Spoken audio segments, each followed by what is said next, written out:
Thank you very much, Takesta. André Picoute-Lécan et Marie-Hélène Parent. André, c'est un Innu traditionnaliste de Pessamit qui, pour être en accord avec ses croyances spirituelles, a décidé de militer pour l'environnement et pour conscientiser les Premières Nations. Et Marie-Hélène Parent, c'est une artiste métisse en multimédia interactif qui est également une militante en environnement contre le pétrole et les gaz de schiste. Alors, je vous donne la parole. Bonsoir à tous. Est-ce que ce serait possible d'avoir un peu plus d'éclairage comme tantôt? Quelques-unes de mes notes sont faites en crayon de plomb.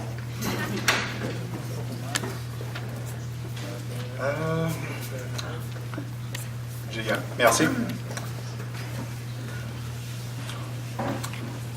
D'abord, je voudrais me préciser que Marie-Hélène et moi, ça fait à peu près 2 ans et un peu plus qu'on milite. Et en tant que tel, on fait quand même un bon travail. Et dans la vie de tous les jours, on est un couple métissé. D'abord, avant de commencer à parler d'Anticosti, parce que c'est surtout pour protéger l'île qu'on milite, on essaie de la protéger contre la fracturation. Je vais faire d'abord une petite chronologie de certains événements en lien avec le territoire. Parce qu'au niveau des Premières Nations Innu, je sais que dans d'autres nations c'est la même chose, mais je veux spécifiquement parler de ma nation. Il y a une crise entre un esprit moderne de marchander le territoire et pour d'autres de vouloir la conserver et la protéger parce que c'est un territoire ancestral.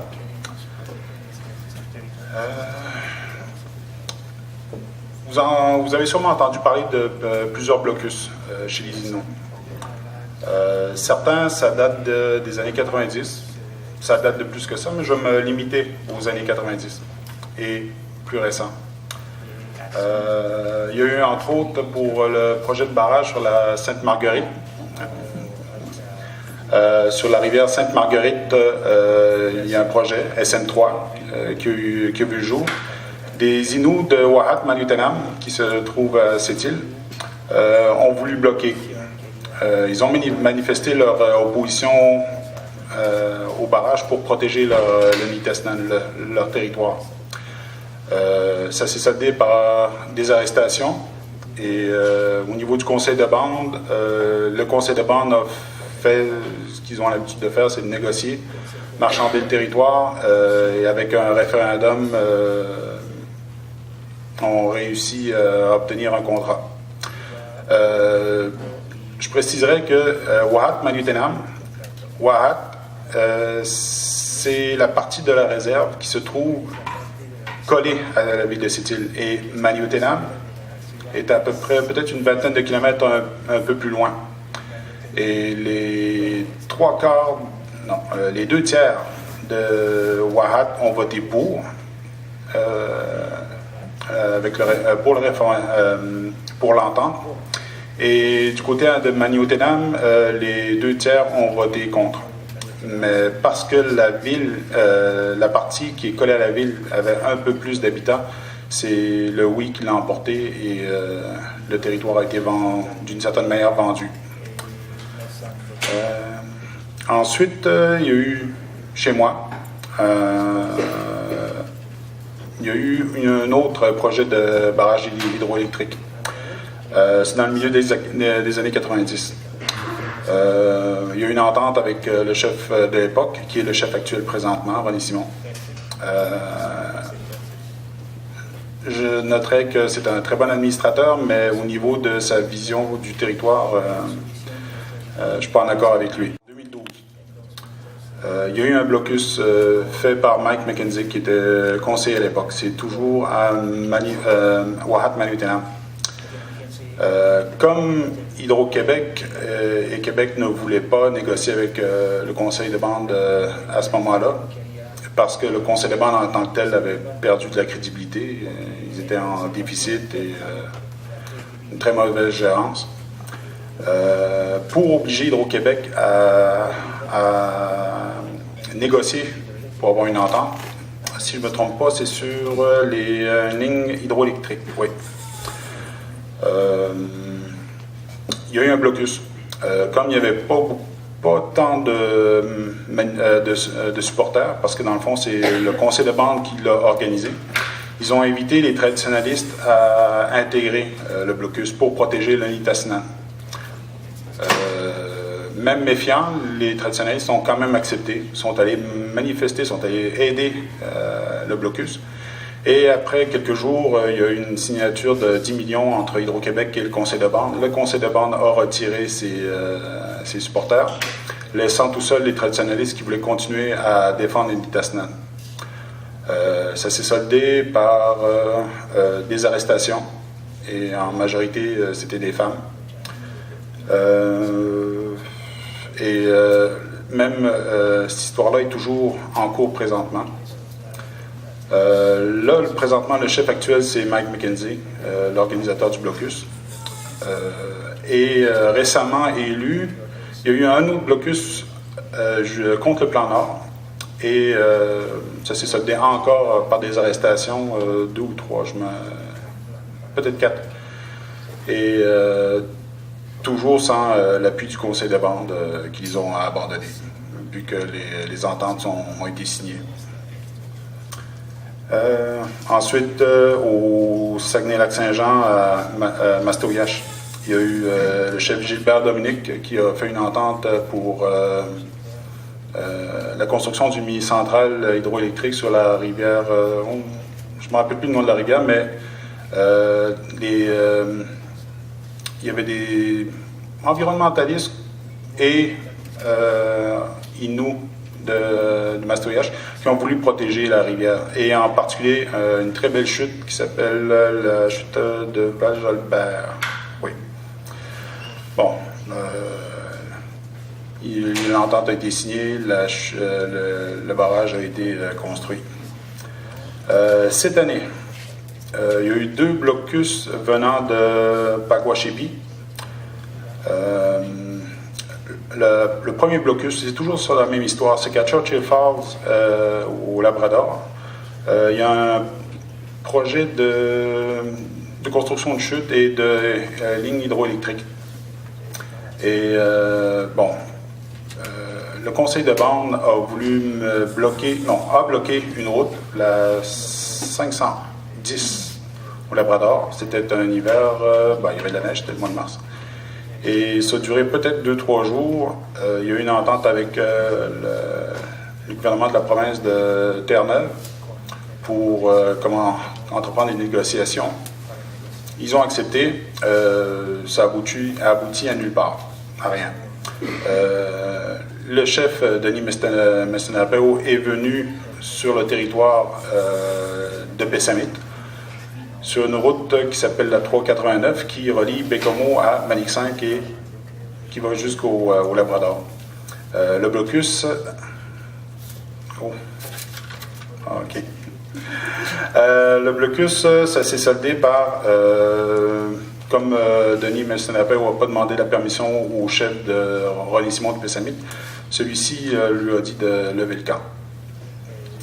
Il y a également, plus récemment, le blocus de Joël Malek pour le chantier de la Romaine. Même chose, c'était pour avoir des contrats. Minarno, la ville de Sept-Îles, non pas la ville de Sept-Îles, Wahat-Manioutanam a pris aucune position. Puis comme le projet a été accepté, si ça se fait, ils vont vite demander des compensations financières.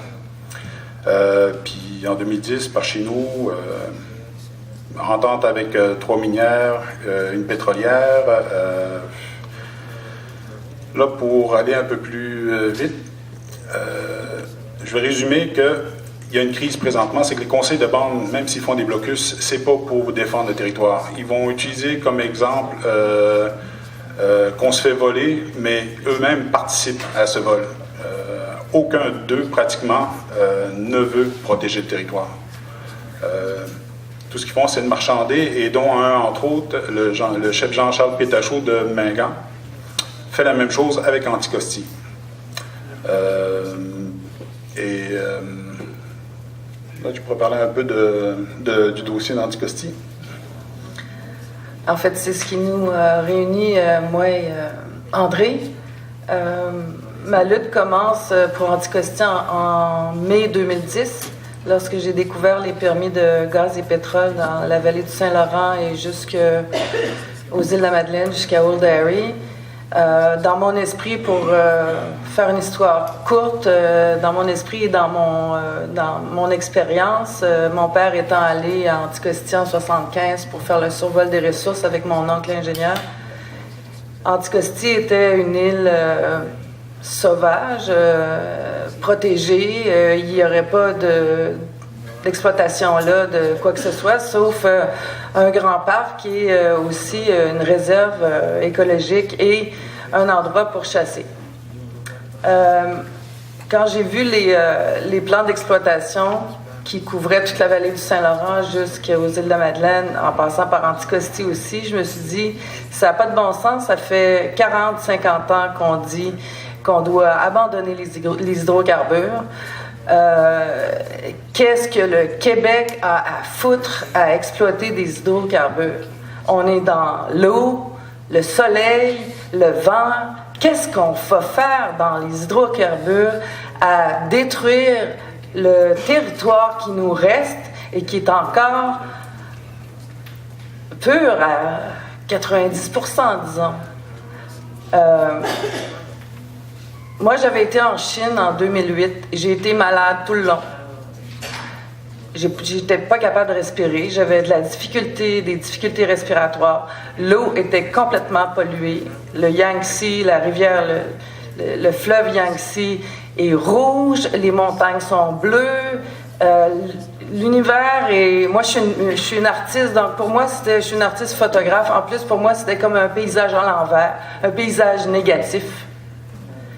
Le dauphin qui est dans cette rivière-là est éteint.